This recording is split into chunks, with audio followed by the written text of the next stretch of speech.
Cuando el alma llora y nos llenamos de angustia, de desesperación, nuestras lágrimas nublan nuestros ojos y también se nubla nuestra alma, nuestra visión. Ya no logramos ver como Dios ve. Nuestros oídos no oyen lo que Dios dice. Samuel lloraba por Saúl y Dios, mientras el profeta Samuel lloraba, Dios ya había escogido a David. Y a veces nos pasamos llorando años, creyendo que ya terminó todo, que ahí terminó el propósito, pero Dios se provee. Dios no es un Dios escaso. Lo que para nosotros es un final, para Dios es un principio. Y Él le dice a Samuel: ¿hasta cuándo llorarás a Saúl, habiéndolo yo desechado para que no reine sobre Israel? Llena tu cuerno de aceite y ven, y te enviaré a Isaí de Belén, porque de sus hijos me he provisto de rey. Dios mismo lo había desechado y el profeta lloraba.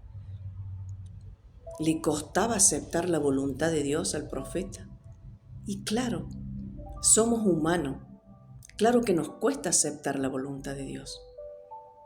Y Dios en su misericordia y en su amor nos ve cuando caemos por no entender, por no ver, y caemos en angustia, en debilidades, en tristezas. Pero Él viene otra vez y nos llama y nos pone el límite. ¿Hasta cuándo llorarás? ¿Hasta cuándo pensarás lo mismo? ¿Hasta cuándo el mismo pecado? ¿Hasta cuándo esa forma de carácter que te hace daño a vos y le hace daño a otros? ¿Hasta cuándo? ¿Cuándo vas a decidir congregarte? ¿Cuándo vas a decidir cambiar? ¿Hasta cuándo? A tu forma. Tantos hasta cuándo nos pregunta el Padre y nos espera. Una vez tras vez, el Padre nos espera, porque su gracia, su misericordia son mayor que su ira. Y lo comisiona, le dice: llena tu cuerno de aceite y ven.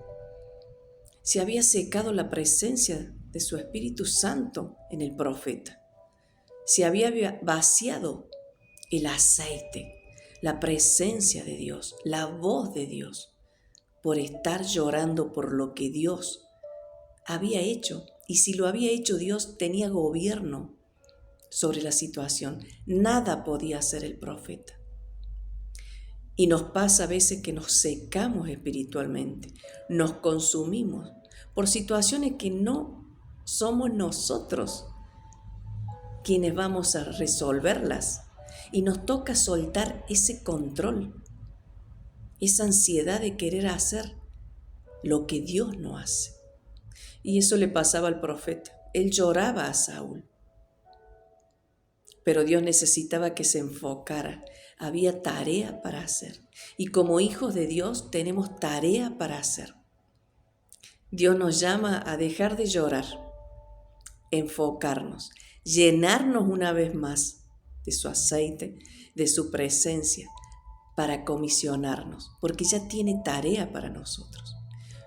Como decía el salmista, como decía David: mi copa está rebosando de aceite. Que puedas llenarte del aceite de Dios, que tu copa esté rebosando, que pueda venir esta palabra con entendimiento y discernimiento desde el Espíritu a tu vida. ¿Hasta cuándo llorarás? Llena tu cuerno de aceite y ven y te enviaré. A veces nos preguntamos: ¿por qué a todos menos yo? ¿Por qué envían a otros y a mí no? Si no tienes aceite, si tu cuerno está vacío de aceite, Dios no puede enviarte. Es necesario primero que dejes, en este caso al profeta Samuel le tocaba dejar de llorar, dejar la angustia y llenar su cuerno de aceite. ¿Qué te toca a vos? ¿Qué tenés que dejar para que puedas llenar tu cuerno de aceite. Y Dios te pueda dar la tarea, te pueda entregar ese propósito, te pueda enviar. Dios te bendiga.